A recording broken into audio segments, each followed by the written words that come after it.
And welcome, everybody. Welcome to the show. Thanks for listening in today, whether you're listening in your living room, your car, on the radio, or whether you're here listening to us and watching us on YouTube. We would invite those of you on the radio to find us on YouTube. You can do that by simply going to YouTube, type in Prophecy in the Spotlight, or better yet, go to our website, prophecyinthespotlight.com. The YouTube channel's right there, also the Rumble channel. And, all right, Doc, we've got a brand new book coming out. Yes. In fact, it's probably about ready to show up any day now. And we want folks to know about it. It's called Bible Prophecy Terminology. Yep.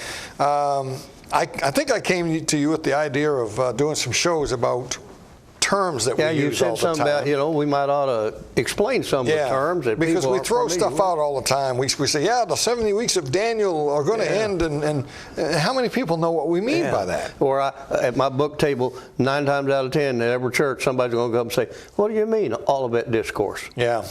Terms that we just take for granted. Yeah, we've been talking about it for so many years, decades for you, and we just take for granted that people know. And there's a whole new generation of people out there that don't know these terms. And so then I got thinking, well, you know what? I think I'm going to make a little pamphlet and put these in it. You said something about maybe we'd do a few little things and put it in a booklet. A little paragraph here and there. What we do, come up maybe 200 pages. Oh, yeah, we're probably 200 pages, so it's not a little booklet anymore. I think you made the comment on the phone. You said, as you were working on some of them, you said, boy, this is going to be one of the most helpful things we've ever done. Yeah. Well, I'd be writing, typing on one of the subjects, and I'd come around another term that would be in there, and I'd stop and go put it over on the list. Next thing I know, the list just got longer and longer and longer. The list was growing. And you said same thing was happening with you. I think we got about 60 or something like that. More or less, I don't know for sure, but there's a lot. Some of them are just a page. Yeah. Some of them are, I've got some that are 11 or 12 pages. I've got, there's a couple of mine that's probably 7 or 8 pages. I went ahead and did a whole discourse on the word rapture. Sure. Just because that's a big one. It is. What do we mean by the rapture? And I explained the 3 views. Absolutely. And I explained, why we use the word rapture since it's not a Bible word. Hey, I get that every once in a while. The Bible's they challenge not in the Bible you because either. It's not in your Bible. Trinity's not in the Bible. And that's what I say. The word Trinity's not in there. What, Yeah. And when you explain to people what it means to be caught up or snatched away, and then they begin to calm down sometimes. Yeah, and come up hither, Revelation 4:1. There's no doubt what that's about.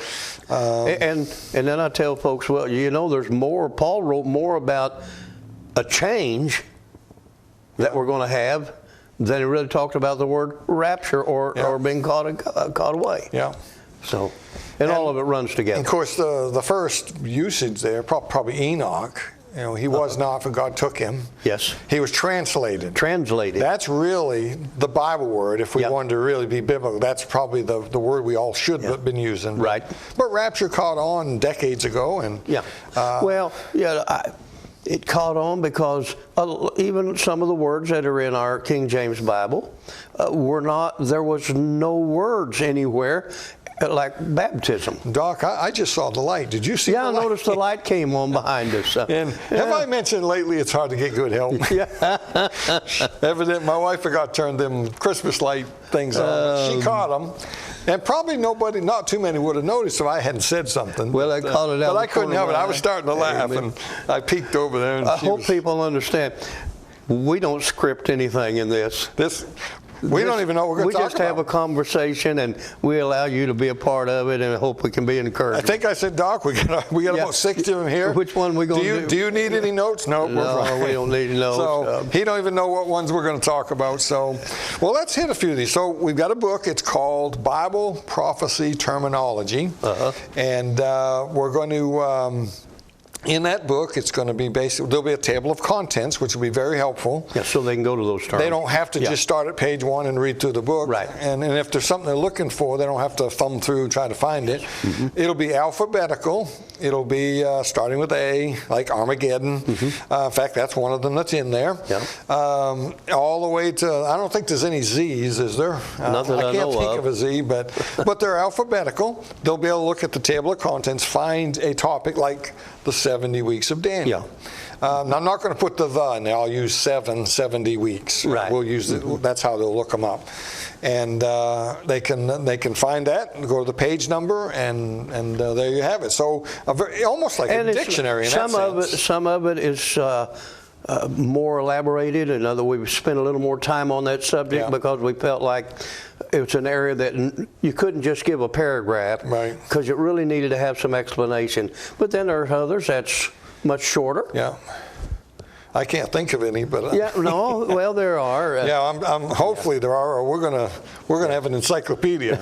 No, and we don't want that. So we want it to be simple, but yet we want them to be able to read about that topic and get a good grasp of it on that by just reading.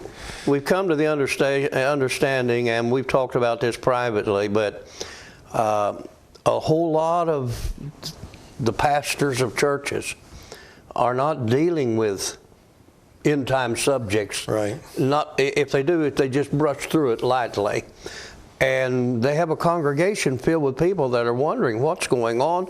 And so they don't understand these terms when they find a program like ours.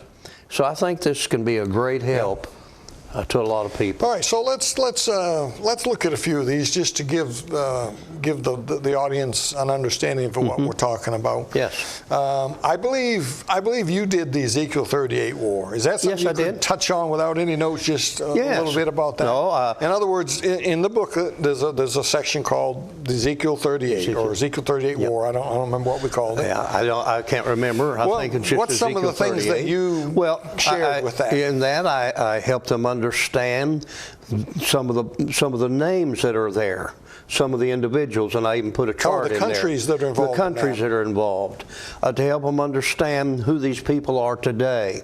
Many of the things in the Bible will have maybe ancient names. So historically, you can go back and find maps of that time and era with that ancient name. So then you can take that same map and put the modern day over the top of it, and the descendants of Put and things of that nature. So in it I explain, talks about the mountains of the north. What are the mountains of the north in Ezekiel 30? Well, today we call it the Golan Heights. Yep. And then also in that section help them understand, just briefly, that this is a different battle than the Armageddon battle. And that's important to point out. Yes, because the Armageddon battle is going to be in the Valley Jezreel, Valley Megiddo. Yeah. And that's much lower down in the center of Israel. This is a battle that's coming out of modern-day Syria, coming over the Golan Heights, the mountains of the north. Yeah. And I cover that, and then also help them understand how the development of Russia through the Scythian nation. And then the thing I want them to understand is this, that when God gave a prophecy to a people's group, that's going to be fulfilled with that same people's group living in their same geography.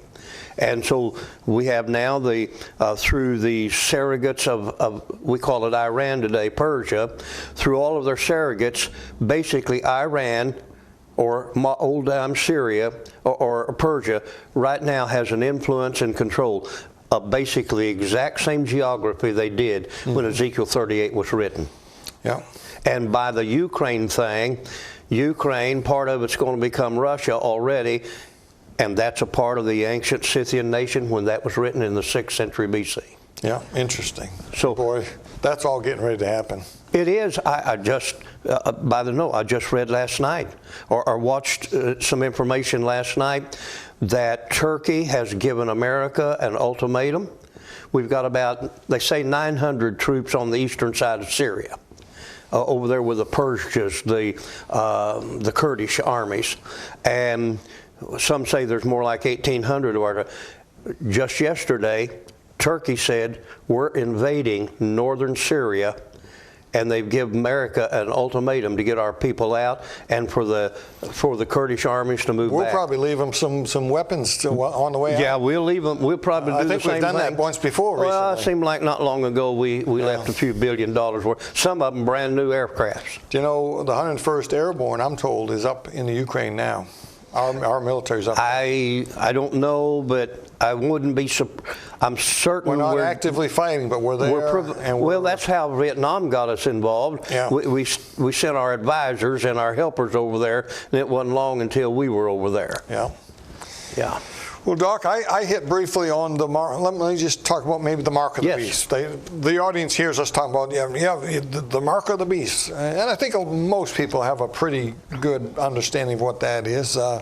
We don't know 100% what it is. The Bible isn't that specific, but it is a mark. It is symbolized by 666, the number of a man. We know that it's going to be tied in to the system of economics and buying and selling. And because the Bible says the Antichrist is going to institute this, and one of the things that I point out that I think will help the people, I help them understand the timing of this. Right. This happens at the middle of the tribulation. Because I hear a lot of people get that confused and they're worried. Yep, and they're concerned that the mark of the beast is here now, or it's right after the rapture. No, it's at the middle. I'm not saying the technology's not here, because it is. Yes, it is. And there could even be a one world financial system before. Well, I'm confident the Antichrist's kingdom's already going to be going, so yes. But at the middle, when he enters the temple, and there's so much that happens at the middle of the tribulation. We could do 3 shows and we're going to here one of these days. Right at the middle of the tribulation, when he goes in, declares that he's God, the abomination of desolation, which is one of our terms. That's I don't know which one of us did that one. I did. I wrote on that. Okay, so that's in the A's. That'll be up at the top of the contents there. The abomination of desolation. That's a very important event, and most people have no idea what it's all about. And it's right at the middle of the tribulation. Yes. And that's when the Antichrist is going to become, in the mind of himself and others, he's going to take the place of God. And the false religious system's going to support that and promote it. He's going to institute this mark of the beast. In reality, it's the false prophet system that institutes it and puts it in place. But it's all about him and all about worshiping him. And to control the people and control the world, his financial system is going to be in place, and he's going to give you a mark. It could be a chip, we don't know. But it's going to be something that is recognizable by the computer system and the buying and selling system of the world. It's obvious technology and artificial intelligence has got to be the main thrust of this. And so I think the biggest thing that the folks are going to glean is the timing. And that's what's so important to understand about the mark of the beast.